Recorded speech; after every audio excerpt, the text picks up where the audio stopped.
Hey, I'm Corey with Sweet Dream Mattress. Today I'm going to show you how to get your future from swiveling and rocking. First you need 2 nuts, 2 bolts, and 2 washers. First you want to take your bolt, your washer, and put it through this hole right here.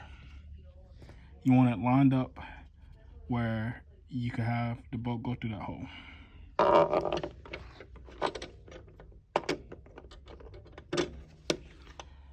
You want to take your nut and attach it to the bolt from under the chair.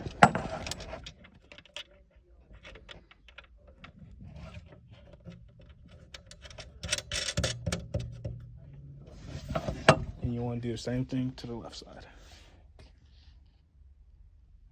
Thank you.